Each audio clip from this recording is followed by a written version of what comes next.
guys, Radio Dave here, up for another episode, just a little quick one of In the Mind of the Artist, and I'm joined all the way from Germany across the pond with B-Phreak, who's hopping in with the Zoom call with us today to talk about his new track with Mixa Records, Whiplash, but we'll get into that. We'll get into that in a few minutes. First, I want to talk about B-Phreak. Man, how you doing all the way over in Germany? Hey, man, great. Nice to speak to you. Yeah, it's been crazy in Germany, and we have some great experiences here with the music, and I really enjoy talking to you, but it took a long time to realize our interview, but now I'm very happy to have you here. Yes. Yeah, me as well. Thanks so much for popping in. I know we had to massage the time zones a little bit to try and get it to work, but we finally were able to line it up, and that's super excited to talk to you today. So, B-Phreak, you've been in the industry a while, correct? Like, you didn't start out in electronic music, though, did you? You played in bands, is that correct? Yes, that's correct. I started my music career as a singer in a kind of metal rock punk band in the late 80s, beginning of the 90s. Had my first experiences, and after that I was always an open-minded guy. I have a bigger record collection, about 5,000 vinyls and 5,000 CDs. It's influenced by so many styles, from metal, punk, hardcore, industrial, EBM, house music, funk, soul, and breakbeats. Yeah. I was every time an open-minded guy, and I've been influenced by so many styles, and I try to do my own thing. All that styles kind of have had an influence on my sound. So first up, I started at the end of the 90s producing breakbeats. Had my first release in 2001 on a London-based label called Freakaboom. And after that, it's going very well. Meanwhile, I had releases on the most well-known record labels in breakbeat everywhere around the world. I was playing DJ shows from Spain, London, Moscow, everywhere, and spread the German breakbeat sound to the world. Nice. And after that, I started producing, it's nearly 10 years ago, some kind of electro house, bass house, stuff like that, and tech house. Playing also different DJ gigs. Sometimes I combine all the styles together to build up. When I have bigger gigs, I try to do a widespread sound, and that makes it interesting for the people. If they don't know what the styles are and you hear the music, they're enjoying it. It doesn't matter how did you call it. And I used to play different styles at one evening if I play a longer set. Otherwise, I can also play only breakbeat sets or bass house, tech house sets. That's good. That shows your versatility as an artist, I think. Definitely people they don't know what to expect when they come to a B-Phreak show. You could be in breaks, you could be in electro, you could be in bass house, whatever you're feeling in the moment. That'll really take them on a real journey, I think. Yeah, the thing is, I have to build up a new booking agency, and it was difficult around the pandemic time. Right. I lost my agency, I lost the connection, everything's going down, so I have to rebuild everything. Yeah. And the problem is, here in Germany, in my hometown area, the music isn't so popular. And really? I have some big problems to play shows here. It's mostly international gigs, but I wasn't playing international gigs a long time before. I think the last one was before the pandemic. And meanwhile, I only play some little gigs here in this area, and it's more a side project, kind of tech house, deep house, melodic house, stuff like that, because the scene here in my hometown area is more commercial. So only typical soul house parties, it's very commercial. So I have some problems here. But right now I'm also working with some guys here, promoters, maybe doing some gigs soon. I'm waiting for playing here some shows. Yeah. Beautiful. No, that's fantastic. I'm sure it's coming. It's got to. Your tunes are. I'm working on it. So you're saying you got your start in metal and punk, and I think you can definitely hear that in your songs. Like even just Whiplash, like there's very aggressive synths and stuff in that. So did you carry that all the way from your metal roots? Yes, I wanted to do a kind of combination of deeper and harder house elements. Yeah. And during the break, you are drawn in kind of hypnotic vibe, and after the drop comes, it develops into a heavy dance floor banger. So people, when you play out the track, getting really surprised. It builds up. It's kind of a hypnotic vibe, and you didn't expect it. And after that, boom! After the drop, the harder kicking sound comes in, and people go like, that's what I want to do.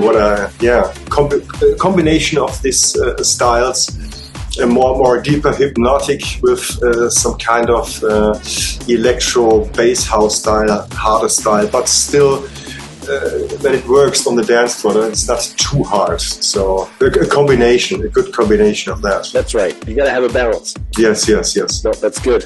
So this is your first release with Mixa, correct? Yes, it is. And hopefully they're coming soon. Some others. Yeah, there's definitely going to be some. I'm working on it. Beautiful. So are there some other tracks that people might know you for that aren't necessarily on Mixa? Well, there are many breakbeat labels. The most well-known are Against the Grain, Punks, 1111, Hotcakes, and Ravestar. Well-known international labels, and on house labels, it's Plasma Pool, Bomb Ass House, Toast and Jam, and Gangster House. Oh man, so you're all over the place. Yes, many stuff. I guess it's part of the benefit of being so versatile with different genres too. You're not so nailed down to just a couple labels. You go wherever you want. Yeah. The most labels are different. If on the sounds, with my sound, I'm very widespread. Yeah. I try to do not doing the same formula all the time. Yeah. I'm experimenting with different styles, with different music that influence me at the moment, records that I hear, stuff like that, and trying out new things. I don't always want to do the same stuff, so I have, for the different kind of tracks, my special labels where I send the music to. Nice. So when you sit down in your studio, do you have a genre in mind that you're going for, or do you just kind of see what happens and feel it out as you go? It's kind of a flow, a feeling, inspiration. Right now I'm feeling, I think, a bit more the bass house sounds, because there are so much really, really good producers out there and music I like. And the problem, I think, with the breakbeat scene is they're all caught in a kind of trap. Everything sounds like the same. No experimenting with the sound. It's always one level. I see it's not going forward. And there are not so many producers and stuff that influence me at the moment. So I think I'm more influenced by bass house sound at the moment. Yeah, I got you. Well, so for your sound in particular, what are some inspirations that kind of guide you? How did you make the jump from metal and punk to electronic music? What's the story there? Yeah, as I said, I'm always open-minded man, and I like different kinds of music. And at the end of the 80s, beginning of the 90s, I had some friends going to the first rave parties, and I go like, I'm not really sure about this, but let's have a try. And for me, it was totally different worlds. Other people enjoying music together. It was that feeling. I never felt before in a music community. You feel kind of at home. Yeah. And the sound was new, the sound was fresh. It was a kind of Woodstock feeling.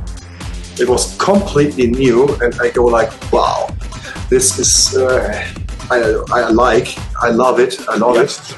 And going to more and more rave parties, and at this time also was my first contact with the Prodigy. I think these guys are one of my biggest influences. I was on a Prodigy concert and I got goosebumps like this. And it was kind of this a special moment if you stay in the middle of the crowd and get goosebumps like this, and you feel it, you feel the music, and you say, yes, I want this. I want this energy. I want to produce my own music. There are no other people who can say something about it. I can do my own thing, and I want to try it. And I want to capture the feeling, the emotion. And Prodigy, I think the Prodigy stands for that, this pure energy, the awesome combination of kind of punk style with electronic music and still danceable. The people would be crazy, and I hear that and I was going like, wow, I love it. I try to produce music like that, not the same, but also that's the reason why I started producing breakbeats. So the Prodigy brought me to that, and all the parties, I was raving all in the 90s from the beginning till the end. I got some friends and club owners and stuff like that. I spent the whole time in clubs, and later on I was DJing by myself and started producing. So this was for me the beginning of a career from DJ and producer. Yeah, and I loved it. I still love it. So did you start DJing first or producing first? Which DJing. In the middle of the 90s, I started DJing. How long were you doing that before you decided, I got to start making my own shit?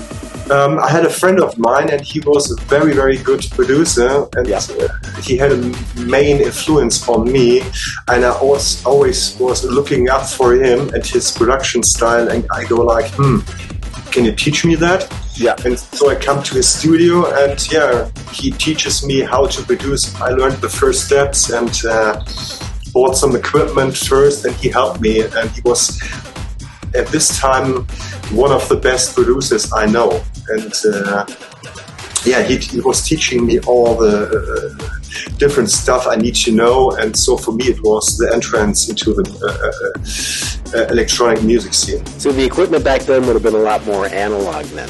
It was really much analog stuff, a Kai sampler and analog desk and stuff like that. Yes, it's totally different to right now. And I also miss my records.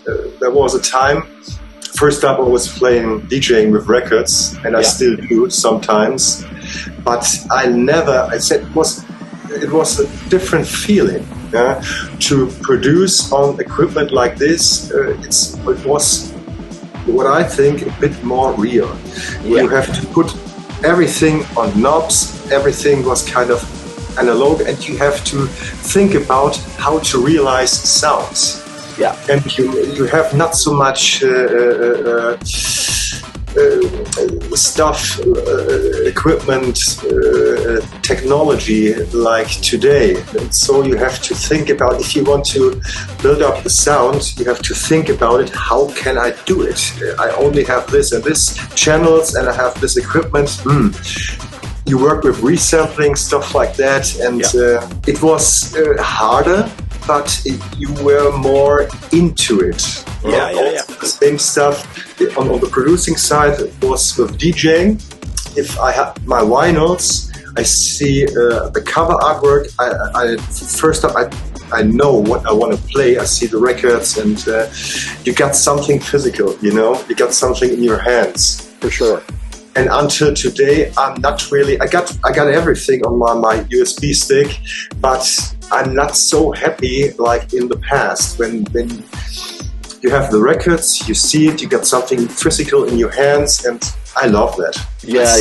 Much more tangible. It was great. It was back in the days, and I loved it to get my records and playing out with vinyl. It was such a great time. So do you use any analog in your production today, or are you strictly just software now? I think more. Right now. It's more software. You know? I got my Access Virus. I got the Roland GP 8000s. Nice. I worked with these synthesizers, and mostly I work on software. I think I sampled my old synth that I had. I was producing many sounds, collecting them, reworked them, and got that in my list and work with them. But right now, I think I do more on software. Yeah, I gotcha. It's the way of the world right now. Fantastic. So what's ahead for B-Phreak? What's coming up in the future? What can we look forward to? Yeah, there are coming some releases on labels like Mudpie, Plasma Pool, Toast and Jam Records. I have a new booking agency called Spam, Spanish guys, and hopefully very soon some international gigs. Maybe I have also some friends. I have some friends in the USA, and maybe some gigs in the USA too. Beautiful. We'll have to get you But who knows? Yeah. yeah. Hopefully, fingers crossed. Yeah. Now, Whiplash, that's out on pre-order, or it's out available on Beatport right now, correct? It is, yes. And that'll be available on streaming platforms next week? I think so, yeah. Beautiful. And you can buy it everywhere. Bernie, man, it was so good to talk to you today. Is there anything else you want to go over before we say goodbye today?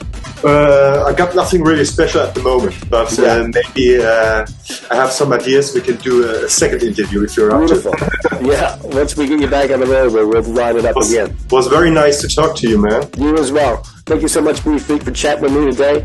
Thanks so much for you guys tuning in. Radio Dave, B-Phreak, Mind of the Artist. Make sure you grab Whiplash, available on Beatport now, and stream the shit out of it once it hits stores on Friday. Thanks so much. Thanks a lot, man.